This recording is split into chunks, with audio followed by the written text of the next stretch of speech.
যে আখতারুজ্জামান শাহীন যে ব্যক্তির কথা বলা হচ্ছে, আসলে ওনার সাথে আমার বাবার কোনো সখ্যতা আছে কিনা এটা আমাকে আগে থেকে জিজ্ঞেস করা হয়েছে ডিবি অফিস থেকেও, যে তার সাথে কী ধরনের সম্পর্ক। একটা সময় আমার বাবা ছিল কাউন্সিলর। আমার বাবা তখন এই কালীগঞ্জের প্রত্যেকটা মানুষ জানে যে আমার বাবা খুব ভালো ফুটবল ক্রিকেট খেলতো। সে মাগুরা, নড়াইল বিভিন্ন জায়গায় সে খেলতেও যেত। ঢাকায়ও সে অনেকবার খেলা করতে গেছে। তো আমরা যেটা জানি যে সেও কোটচাঁদপুর থেকে এখানে আসতো ক্রিকেট খেলতে, ফুটবল খেলতে। ওই সময় খেলা কেন্দ্রিক একটা সম্পর্ক ছিল, যে বন্ধু আর কি, ক্রিকেট খেলতে ফুটবল খেলতে মাঝে মাঝে কোটচাঁদপুর থেকে এখানে আসতো। এটাই তার সাথে সম্পর্ক। তাছাড়া ব্যবসা বাণিজ্য এই টাইপের তার সাথে কোনো সম্পর্ক আছে বলে আমার জানা নেই। যদি থাকতো সম্পর্ক তাহলে আমি বলেই দিতাম। আমি তো এই বিষয়টা আগেই ক্লিয়ার করেছি। আরেকটা কথা আমি আপনাদের উদ্দেশ্যে করে একটু বলতে চাই, যে এখন যে ব্যক্তিটার কথা আসছে, যে আখতারুজ্জামান শাহীন যে ব্যক্তিটার কথা, এখন যে আসামিগুলো অ্যারেস্ট করা হয়েছে তারা নিজের মুখে স্বীকার করছে যে আমাদের সাথে টাকার কন্ট্রাক্ট হয়েছে, আমাদেরকে বলেছে 5 কোটি টাকা দিবে, আমরা কন্ট্রাক্টে তার সাথে ডিলিং করছি যে আমরা প্রফেশনাল। তার মানে তারা প্রফেশনাল, তারা এই কাজই করে। তারা এই কেন মারছে, কি করছে, কেন করতে হবে এই বিষয় সম্পর্কে তাদের কোনো আইডিয়া নেই। তারা কোনো কিছু জানেই না। তারা স্পষ্ট স্বীকার করছে যে আমরা জানি না, আমরা টাকা দিছে, আমরা কাজ করছি। কে টাকা দিছে, কে করতে বলছে? আখতারুজ্জামান শাহীন বলছে আমাদেরকে করতে। তাদের বক্তব্য এটা। এখন আমার বক্তব্য হচ্ছে যে আসামিরা যদি এই ধরনের বক্তব্য দিয়ে থাকে, তাহলে আমাদের সবার আগে উচিত কি, যেটা আইনের ভাষায় উচিত, যে আখতারুজ্জামান শাহীন যার কথা আসছে মূল পরিকল্পনাকারী, তাকে অ্যারেস্ট করা, তাকে আইনের আওতায় নিয়ে আসার পর তার কাছে জিজ্ঞাসাবাদ করা হোক। জিজ্ঞাসাবাদ করার পরে আমি তো বলেছি আগে যে সুষ্ঠু তদন্ত করা হোক, তার স্বীকারোক্তি নেওয়া হোক, সে কেন করছে। সেটা কি রাজনৈতিক ইস্যু, সেটা কি ব্যবসায়িক কিছু ইস্যু, যেটাই হোক সুষ্ঠু তদন্ত করা হোক, তার মুখের কথা নিয়ে হোক। তারপরে আপনারা নিউজ করেন, আপনারা তদন্ত করেন।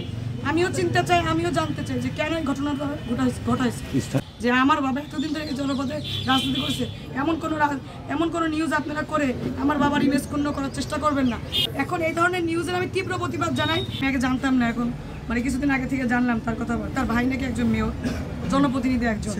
একে জিজ্ঞেস করেন যে তার ভাই কেন এরকম করলো। আমি প্রশাসনকে আহ্বান করব যে তাকে আইনের আওতায় নিয়ে আসা হোক এবং তাকে জিজ্ঞাসাবাদ করা হোক তার ভাই কেন এত বড় পাপ কাজের সাথে লিপ্ত।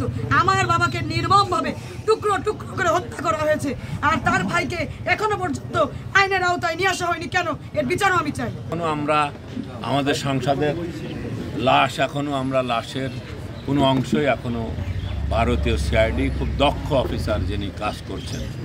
আমাদের বাংলাদেশের ডিবি পুলিশও এখন পর্যন্ত প্রমাণিত সত্য যে ডিবি পুলিশ সব সেন্সিটিভ হত্যাকাণ্ডগুলো তারা উদ্ঘাটন করেছে। ওমান থেকেও আমাদের টিপু হত্যার, আমাদের মতিঝিল আওয়ামী লীগের সেক্রেটারি হত্যার আসামিদের ওমান থেকে ধরে আনছে। তা আমরা বিশ্বাস করি যে এই খুনেও যত দূরেই থাকুক, যে নেপথ্যে থাক, যেখানেই থাক, তাদেরও উদ্ঘাটন করা সম্ভব হবে বলে আমরা বিশ্বাস করি। আমাদের রাজনৈতিক কর্মসূচি, আমাদের কেন্দ্রের সাথে এখনও আমি যোগাযোগ করে আসছি। সেটা হলো যে আমরা লাশের অংশ পেয়ে আমরা মুসলমান হিসাবে আমাদের যে ধর্মীয় কাজকর্ম আছে সেগুলো আমরা করিয়েই আমাদের কর্মসূচি আমরা ঘোষণা করি। আমরা সরকারের দলে আছে, সরকারের সাংসদ, সরকারের পক্ষ থেকে সব রকম চেষ্টা চালানো হচ্ছে।